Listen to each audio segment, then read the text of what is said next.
Welcome again to another episode of Dialed and Driven Hockey Mentality Podcast. Chris Palmer, mental performance coach for hockey players with Prana Training. Jeff Lerg, goalie mentors, former professional hockey player. We created this to give you actionable things you can use all the time to help you stay dialed and stay driven to go after your hockey dreams or help support the people who are going after those in your life.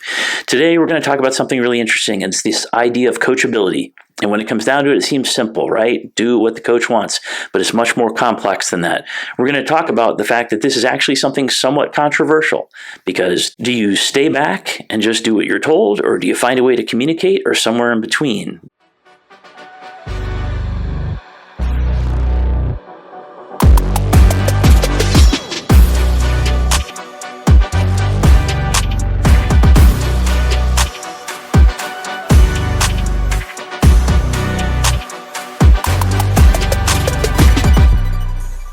That's what we're going to talk about today. Jeff, will you get us started?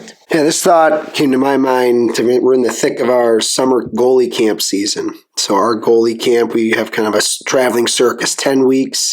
Every week's in a new location. We run the same program week to week. We keep the same staff for the most part week to week. And so we get exposed to a variety of different goaltending personalities, variety of age ranges from beginner to professional. And what's consistent is that there is a varying degree, a wide range of goalies being coachable. So it came to me like, what does that mean, being coachable? Because it's a very valuable skill set that is often not talked about nor developed enough.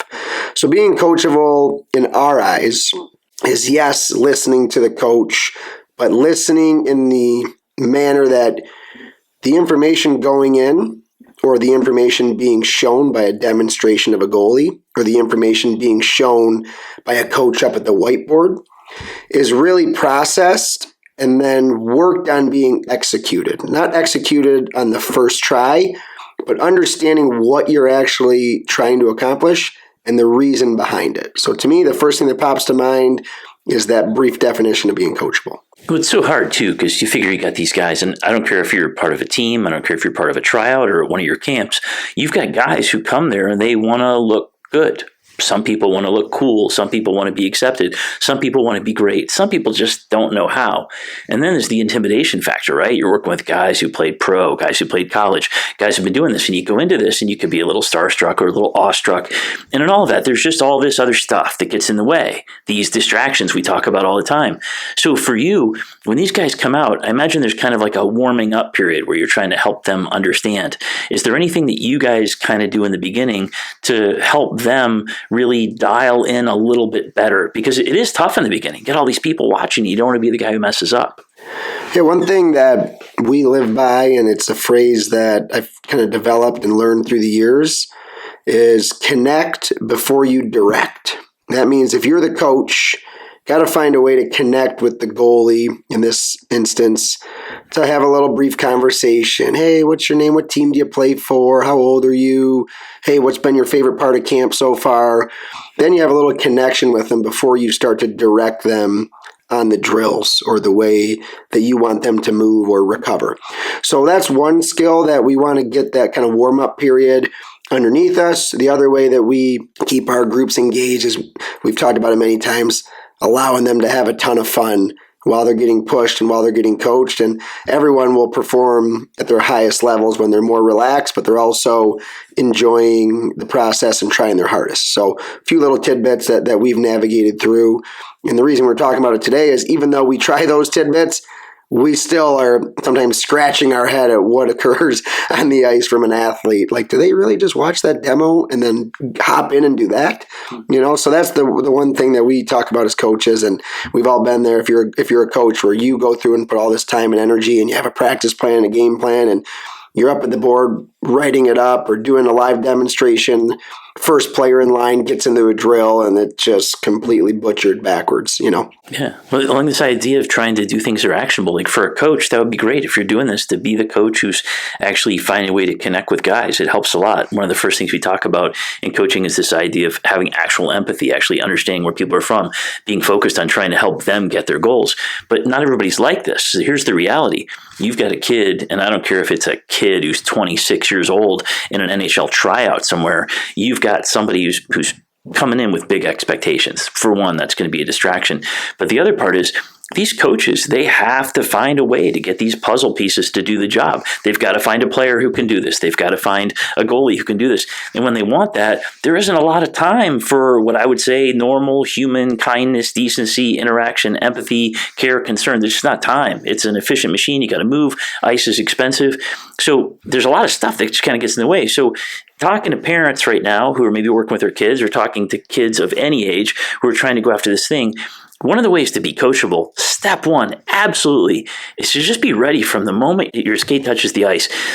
Talk a lot about this idea of making that sacred ground when you're on the ice. If you can't find some way to decide, I'm going to be in here to learn today, I'm going to be in here to find out what the coach needs, what the skills person needs, whatever the thing is, I'm trying to figure out how I can get exactly the information they have so I can immediately start assimilating it and training it. And it's so hard to do that. But I think step one is just like before a game, being ready before you even go into that practice. Yeah, great point. And we are in the summer. We are at a time when families will choose a summer showcase or tournament to go. And some families know, hey, it'll just be a nice little trip. We'll get to another city. We'll go meet some new hockey personnel. And we'll go in and kind of see, A, enjoy the experience. B, you may learn something new. So if you go in with that mentality, I think you'll view it as a win-win situation. If you're stressing about the results of the game or counting the seconds of each player's shift, you're going to cause more harm than good.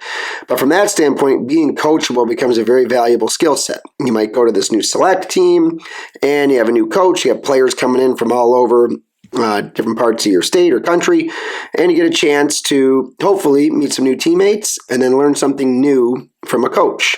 So one of the benefits of training in the summer, although we caution everyone on overtraining and overdoing it, is that you will be exposed to other coaching styles and philosophies.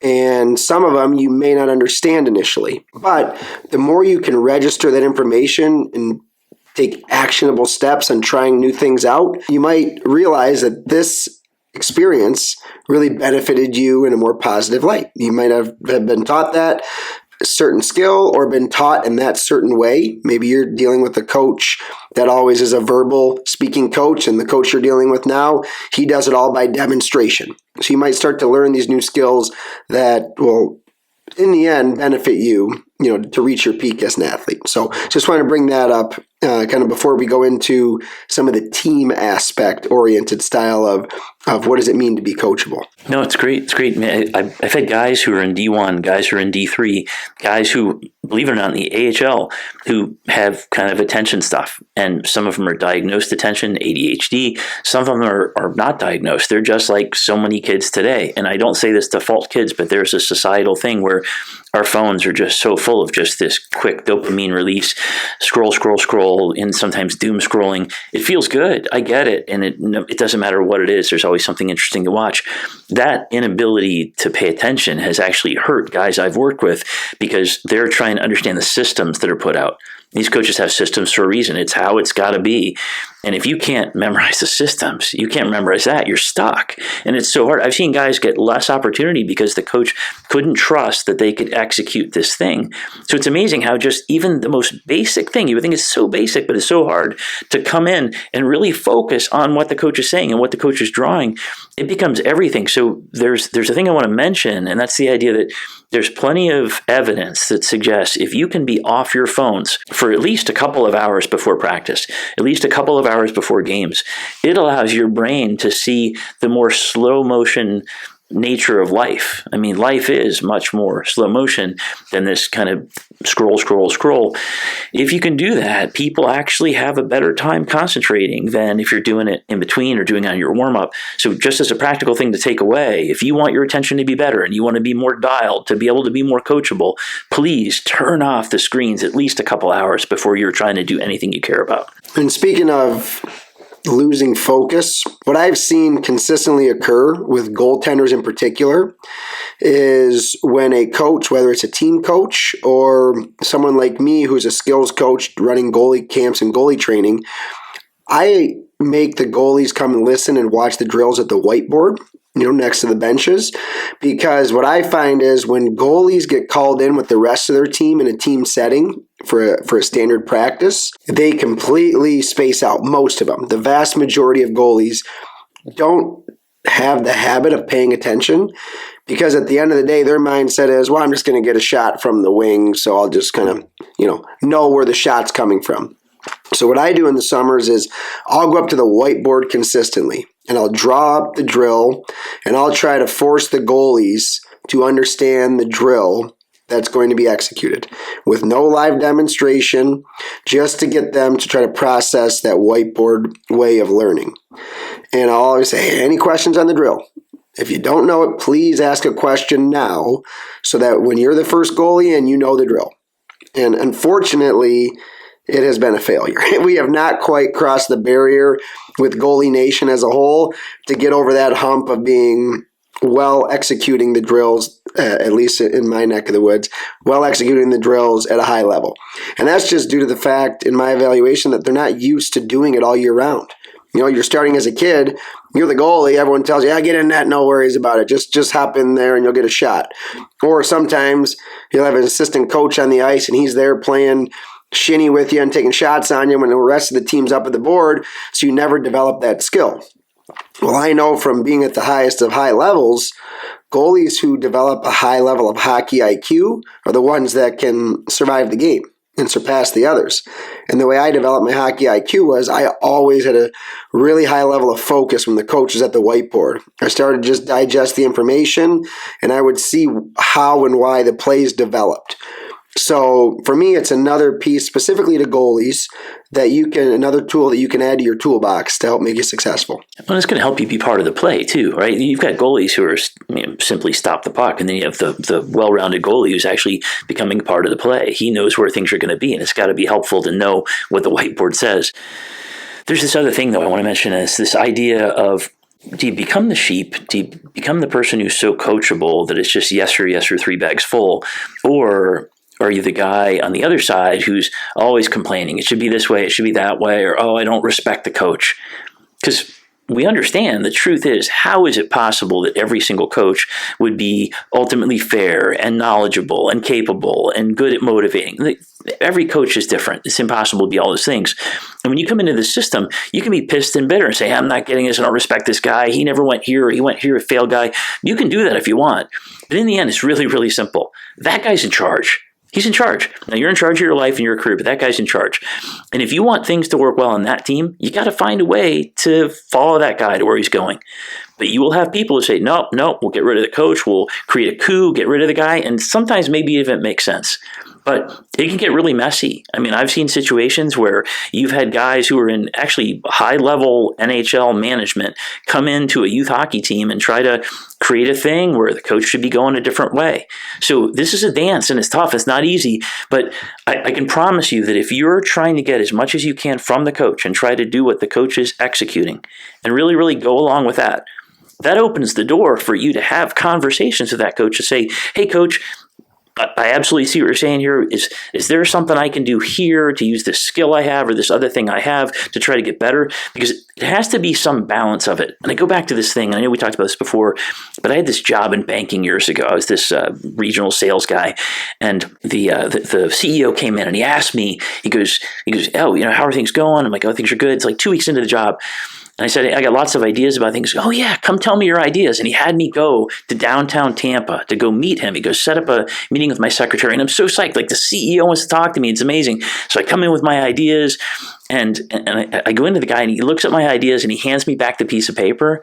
And he says, Chris, we've got plenty of ideas on our own. We need people to execute our ideas. And here's the key for hockey, and those who execute well earn the right to be heard. And that was brutal drive back home, but it was the most valuable thing I ever had in corporate America ever.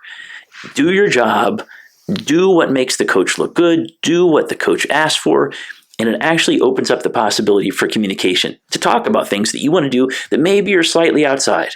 But if you're just the guy who's the rebel from the start, it's not going to work, and there's a million guys who want to play this game, and they'll just push you aside. Happens all the time. I've seen people have their throats cut in December in youth hockey. You wouldn't think it's possible, but it happens all the time. And look at all the moves, even in the NHL. Look at all the moves of coaches moving around, everything else. In the end, you have to earn the right to be heard. And helping your coach and doing what your coach says to do is a giant way to get what you want. And that gives a kind of a comparable to a scenario that occurs very frequently at all levels of hockey as you kind of get to the more competitiveness of the game, kind of teenage years and beyond, where a player requests to have a conversation or meet with the coach.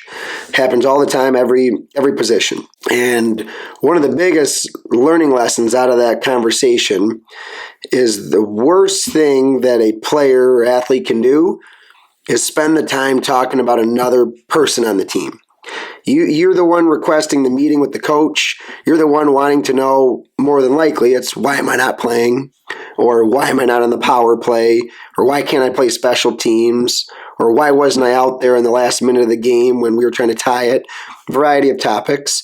And the wasted energy on others is what will not get through, not get your message through to the coach. If you go in there with the calm demeanor and a listening intent to say, hey, coach, I haven't played in the last 3 games. I thought I've had really good practices. My last few starts as the goalie, I let up 2 goals or less in all of my last few starts. Feel like I'm playing at a high level and giving our team a chance to win.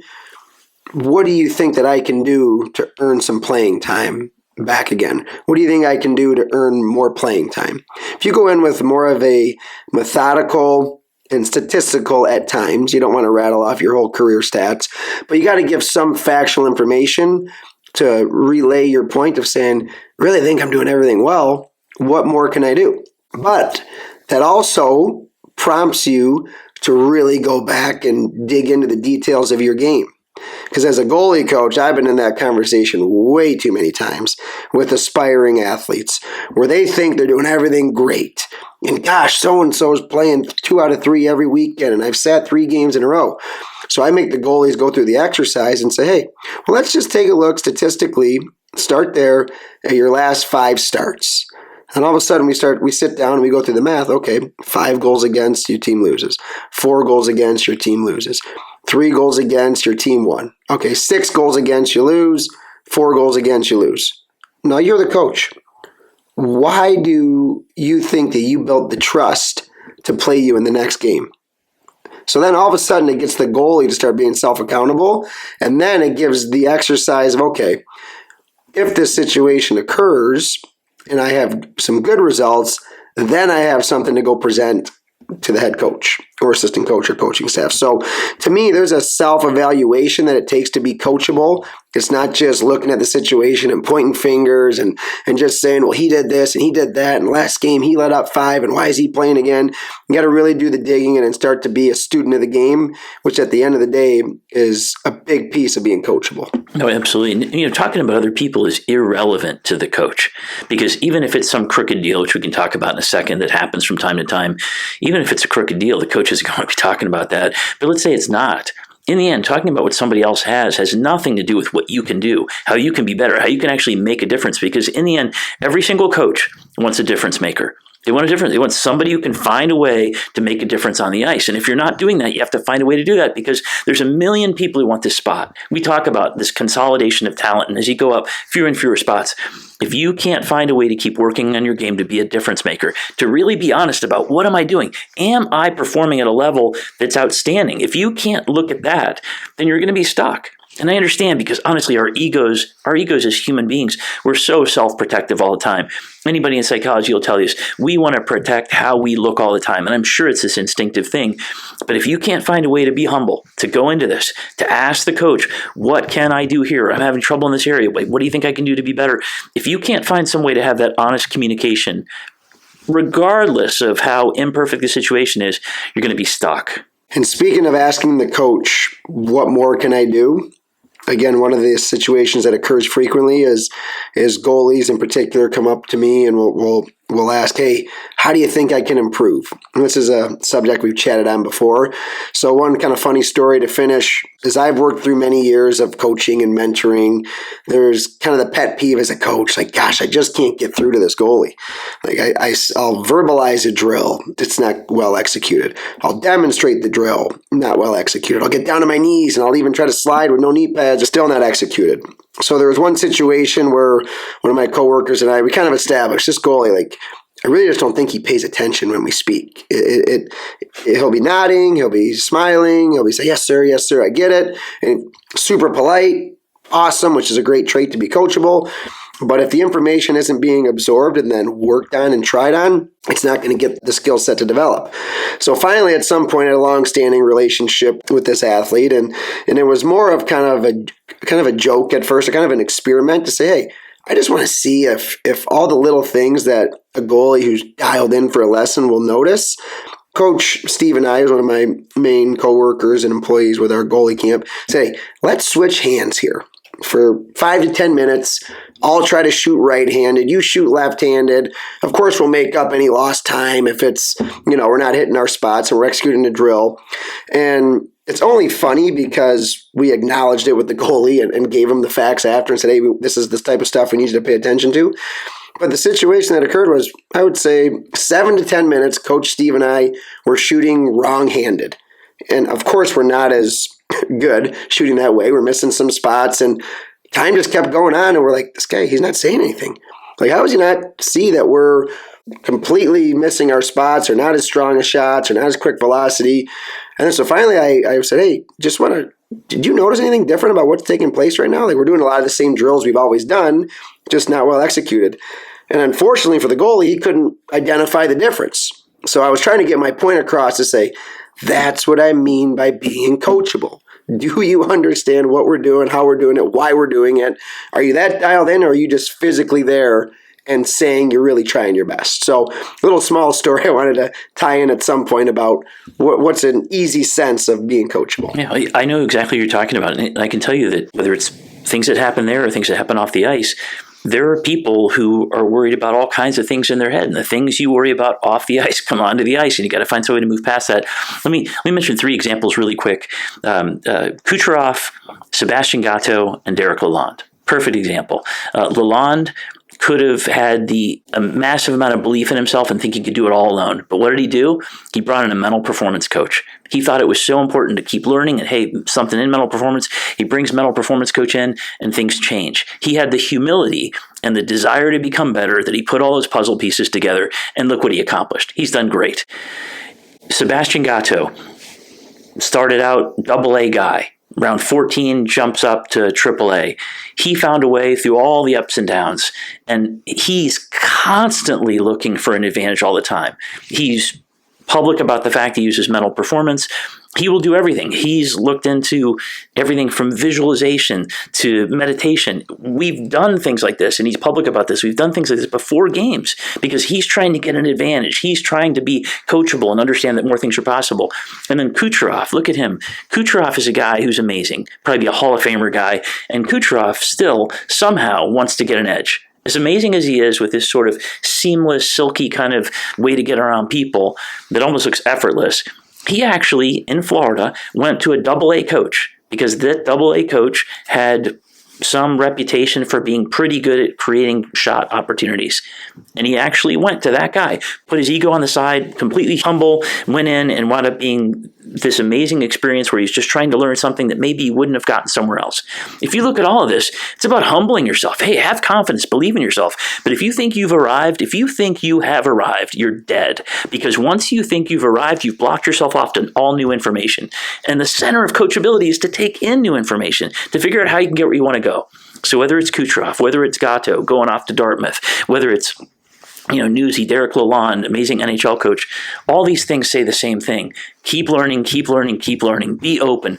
And if you've got some attention stuff going on, there's ways to work on attention, not just on the medicine side, but on the therapy side. Find a way to get through this to get what you want. There are so many things that are possible.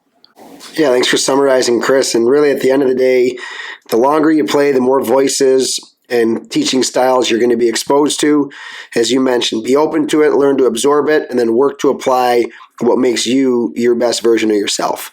And with all the different elements of skills training and athletic development that's taken place over the course of the years, athletes want to remind you that if you're not staying dialed and staying driven on your goals and developing that strong mentality, all those skills won't take you half as far as the mental game will. So as a reminder, make sure to follow us on all of our social platforms. We're at Dialed and Driven. We've received some great feedback, so reach out to us at dialedandriven@gmail.com as well. And we look forward to building each of these athletes' mentality to get ready for a strong start of the hockey season.